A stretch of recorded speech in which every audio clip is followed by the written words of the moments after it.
Rob Reiner has given countless interviews over the decades, often confident, outspoken, and unafraid to challenge opinions.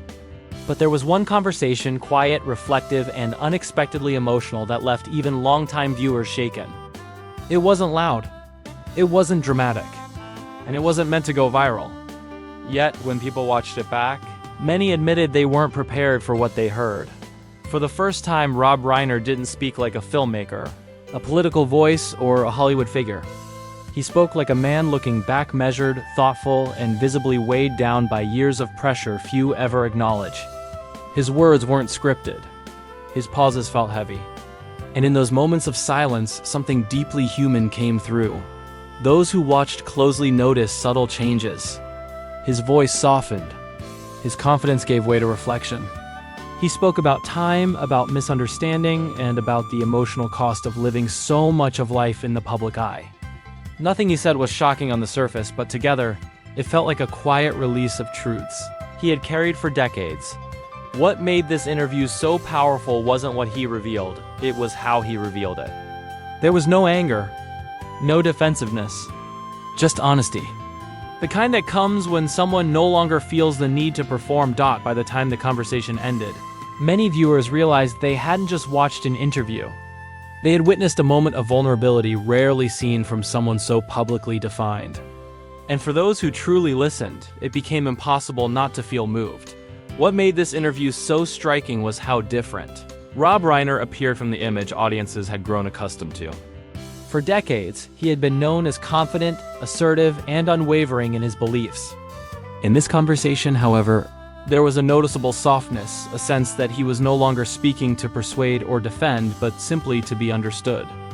The shift was subtle, yet impossible to ignore. As the discussion unfolded, Reiner spoke about the passage of time in a way that felt deeply personal. He reflected on how years in the spotlight can distort perspective, making it difficult to separate who you truly are from who the world expects you to be. Fame, he suggested, doesn't just elevate a person, it isolates them. When every word is analyzed and every silence questioned, self-expression becomes a careful act rather than a natural one.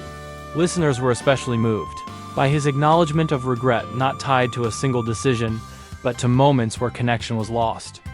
He spoke about relationships that faded quietly, not because of conflict, but because life moved too fast to slow down and repair them.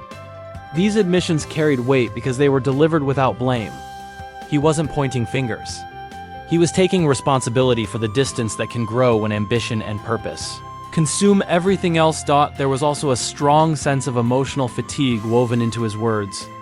Reiner described the exhaustion of always being on, a feeling obligated to respond to the world even when silence might have been healthier. He admitted that there were times when speaking felt easier than listening, and moments when conviction overshadowed compassion. These reflections weren't confessions, they were realizations formed over a lifetime. What resonated most with viewers was his honesty about vulnerability. He acknowledged that strength had often been mistaken for certainty, and that certainty sometimes prevented him from admitting doubt. In the interview, doubt was no longer something to hide. It was presented as a natural part of growth, a sign of someone still learning rather than someone who believed he had all the answers. The interviewer's role was minimal, yet crucial. Allowing pauses to exist created space for emotion to surface. In those quiet moments, Reiner's expression spoke as loudly as his words. A brief glance downward, a long exhale, a measured nod, each gesture hinted at thoughts too heavy to articulate fully. Viewers described feeling like they were witnessing something private, not meant for performance. Reiner also touched on the idea of legacy, not in terms of accolades or achievements, but in terms of impact. He questioned whether being remembered for opinions mattered as much as being remembered for empathy. It was a rare moment of introspection from someone who had spent years at the center of public debate. The humility in that question struck a chord with many who had never seen this side of him before. By the end of this portion of the interview, it became clear why so many people found it emotional. It wasn't because Rob Reiner was saying goodbye or making dramatic declarations. It was because he was allowing himself to be seen without armor. He wasn't trying to persuade. He wasn't trying to impress. He was simply reflecting openly and honestly on a life shaped by conviction, consequence, and the quiet realization that understanding often arrives later than we expect. And in that openness, viewers didn't just see Rob Reiner, the filmmaker, or public figure. They saw a man confronting the weight of time, the complexity of identity, and the undeniable truth that even the most confident voices carry unspoken stories beneath them. As the interview moved forward, Rob Reiner began to speak less about events and more about feelings, an unmistakable shift that many viewers found disarming. He admitted that for much of his life he believed clarity meant certainty. If you were confident enough, outspoken enough, the world would understand you. But with time, he came to realize that certainty can sometimes act as a barrier, preventing deeper connection rather than creating it. He spoke quietly about moments when he wished he had listened more and spoken less. Not because his beliefs were wrong, but because conviction without patience can unintentionally push people away. These reflections were not framed as apologies, but as acknowledgments, recognitions of how intensity, even when driven by purpose, can leave emotional distance in its wake. The honesty of this admission struck many as unexpectedly raw. Reiner also touched on the loneliness that can accompany visibility. Being constantly seen does not mean being truly known. He explained that when your identity becomes fixed in the public imagination, it can feel impossible to step outside of it. People respond to the version of you they expect, not necessarily the person you are becoming. Over time, this disconnect can quietly erode a sense of belonging. What made this part of the conversation especially powerful was his willingness to sit with discomfort. He didn't rush to soften his words or redirect the conversation. Instead, he allowed pauses to linger, as if giving himself permission to feel what he had long avoided. Viewers described these moments as heavy, not because they were sad, but because they were honest in a way rarely seen from someone so publicly defined. There was also a noticeable shift when he spoke about compassion. He reflected on how easy it is to mistake passion for righteousness, and how that mindset can narrow one's ability to empathize. With age, he said, comes a deeper understanding that being right is less important than being kind. Hearing this from someone known for firm stances added a layer of vulnerability that many found deeply moving. Reiner acknowledged that growth often comes too late to change certain outcomes. Relationships drift. Words linger. Opportunities for understanding pass quietly. Yet rather than expressing regret with bitterness, he spoke with acceptance. The past, he suggested, cannot be rewritten, but it can be understood. And understanding, even when it arrives late, still carries value. As this realization settled in, the emotional tone of the interview deepened. His voice slowed. His expression softened. There was no performance-only presence. Viewers noted that it felt less like watching an interview and more like listening to someone think out loud, allowing the audience into a space usually kept private. Perhaps the most powerful moment came when Reiner spoke about forgiveness, not as something owed by others, but as something one gives oneself. Holding on to certainty, he admitted, can sometimes be a way of avoiding vulnerability. Letting go requires courage because it means accepting imperfection without defense. This idea resonated deeply with those watching, many of whom saw their own struggles reflected in his words. By this point, it was clear why so many people were emotionally affected by the interview. It wasn't about revelations or confessions. It was about witnessing a man allow complexity to replace certainty, reflection to replace reaction. In doing so, Rob Reiner offered something rare, a moment of genuine introspection.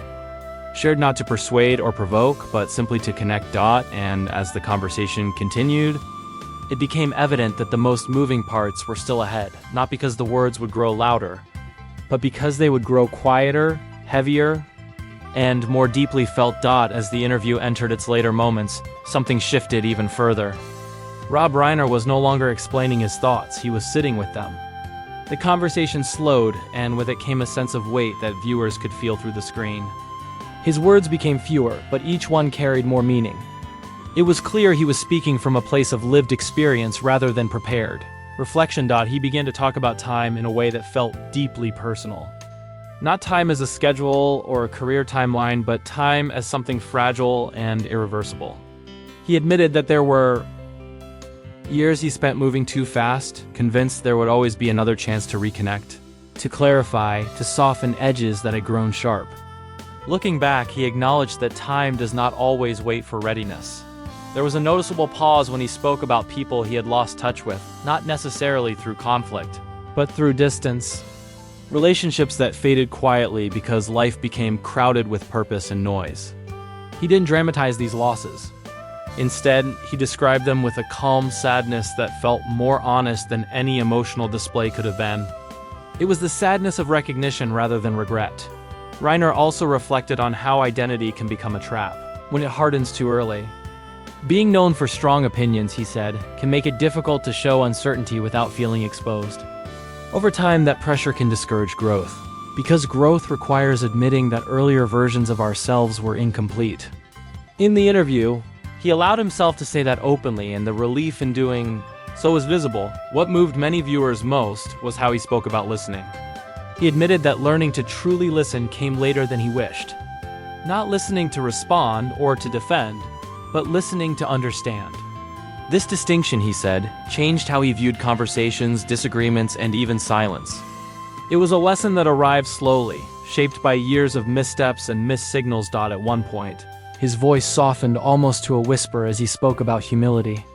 He described it not as weakness, but as release, the freedom that comes from no longer needing to be right all the time. For someone long associated with confidence and certainty, this admission felt profound. It reframed his public image in a way that surprised even longtime followers. The emotional impact of this portion of the interview didn't come from tears or dramatic statements. It came from restraint, from the sense that he was choosing his words carefully, not to protect himself, but to honor the truth of what he felt. Viewers later described feeling like they were witnessing a moment of personal reckoning, shared quietly and without expectation. As the conversation neared its end, Reiner spoke about acceptance, not of outcomes, but of self. Accepting that growth is uneven. That conviction can coexist with compassion. That certainty does not always equal wisdom. These realizations, he said, didn't diminish his past, they gave it context. By this point, many viewers found themselves unexpectedly emotional. Not because the interview was sad, but because it was gentle.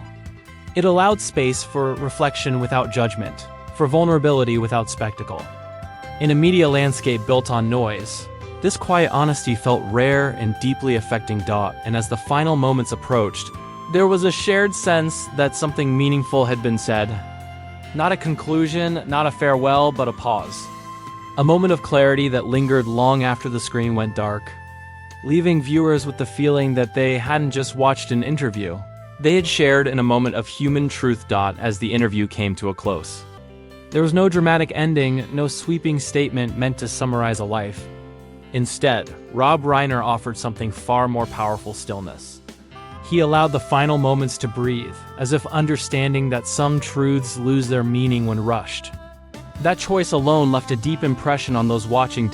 In those closing minutes, Reiner spoke about peace not as a destination but as a process. He acknowledged that clarity doesn't arrive all at once, and that self-forgiveness is often harder than forgiving others. These weren't lessons delivered with authority, but reflections offered gently, as if he were thinking aloud, rather than instructing anyone else. What resonated most deeply was the sense that he no longer felt the need to explain himself. The interview was not about defending past decisions or reshaping public perception. It was about presence, about allowing complexity to exist without resolution. For viewers accustomed to seeing him speak with certainty, this openness felt unexpectedly intimate. Many who watched later admitted they were caught off guard by their own reactions. There were no shocking revelations, no emotional breakdowns, yet the interview lingered in their minds. It stirred memories of their own missed moments, their own evolving beliefs, and the quiet weight of time passing. That shared reflection is what left so many people moved. Reiner's final thoughts centered on gratitude. Gratitude for the chance to create, to speak, to learn, even when learning came slowly. He expressed appreciation for disagreement, for struggle, and for the discomfort that ultimately leads to growth. It was a perspective shaped not by triumph alone, but by years of introspection. Perhaps the most powerful takeaway from this moment was how it redefined strength. Strength, he suggested without saying it outright, is not found in being unyielding. It's found in being open, in listening, in accepting that certainty evolves. And that change does not erase who we were, it deepens who we become. By the time the conversation ended, many viewers felt they had witnessed something rare. Not a farewell, not a confession, but a moment of genuine human honesty. It reminded people that even those who appear most defined are still in motion, still learning, still capable of reflection. The interview didn't close a chapter, it opened a space. A space for empathy, for understanding, and for quieter conversations. It invited viewers to pause, to listen more carefully, and to approach their own lives with a little more patience and grace. In the end, what left people in tears wasn't sadness, it was recognition. Recognition of themselves in his words. Recognition of time, change, and the shared human experience of looking back with clarity that only comes after years of living. And in that recognition, the interview became something far greater than a media moment. It became a reminder of the power of honesty, spoken softly and received deeply.